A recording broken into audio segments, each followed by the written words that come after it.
Sir আসসালামু আলাইকুম sir, কপাল নিজাম সালিনান থেকে স্যার। স্যার ওই যে সালিনানে দিয়ে প্রবেশ করে ওই যে সালিয়েট যে বাইরে হবে জামাত পদপ্রার্থী, ওনার সাথে গানম্যান আছে স্যার, আমি অ্যালাউ করলাম স্যার।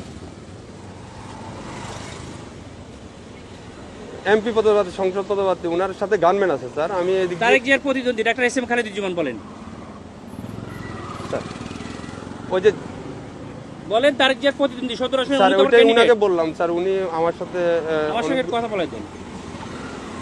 আচ্ছা স্যার একটু কথা। হ্যালো, আসসালামু আলাইকুম।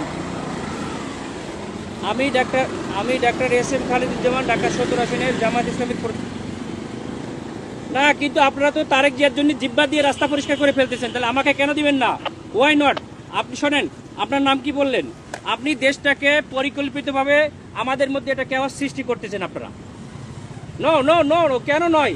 আপনারা দেশটাকে ধ্বংসের দিকে নিয়ে যাচ্ছেন এবং কিছু অফিসার নিজেদের ব্যক্তি স্বার্থ হাসিলের জন্য আমাদের সুপরিকল্পিতভাবে 5 আগস্টের পরে আমাদের দেশটাকে আপনারা ধ্বংস করতেছেন, আমাদের দেশটাকে পুরো ধ্বংসের দিকে নিয়ে যাচ্ছেন আপনারা।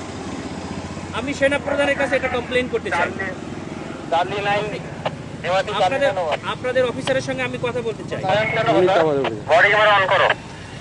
রয়েছে স্যার, বডি ক্যামেরা অন আছে স্যার।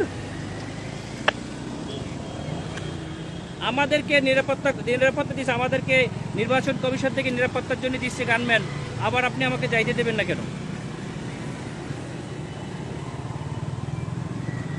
স্যার আসসালামু আলাইকুম স্যার। অত্যন্ত সুপরিকল্পিতভাবে আমাদের দেশটাকে ধ্বংস করা হচ্ছে, খুবই পরিকল্পিতভাবে। স্যার বলছি স্যার স্যার স্যার স্যার আমরা এটা নির্বাচন কমিশনকে জানাতে।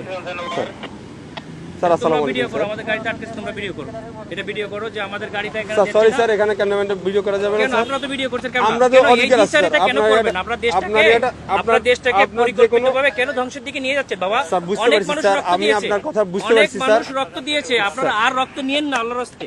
দেশটাকে সেনা প্রধান অত্যন্ত ঐতিহাসিকভাবে দেশটাকে এভাবে রক্ষা স্যার করছে। আমি তো আপনাকে আপনারা যাইতে নিষেধ করি না স্যার। হ্যাঁ, আমি তো আপনাকে বলছি আপনি যান স্যার, কিন্তু আমাদের ক্যান্টনমেন্টে গান নিয়ে অস্ত্র নিয়ে ঢুকা নিষেধ। এটা স্যার, তাহলে এটা আমাদের আপনাকে গানম্যান কেন দিচ্ছে? ক্যান্টনমেন্টের জন্য না স্যার, ক্যান্টনমেন্টের জন্য আমরাই নিরাপত্তা দিচ্ছি পার আপনাকে হয়ে যাবো বলছি, আমরা তো পার হয়ে যাবো, স্যার। এটা ঠিক আছে, ভিতরে আপনি আমরা তো পার হয়ে যাবো। আমার কথা ভিতরে কোনো প্রবলেম হয়ে থাকে তাহলে আপনার এই দায়ভারটা ক্যান্টনমেন্ট নেবে। আমার এরপরে কে দেখবে?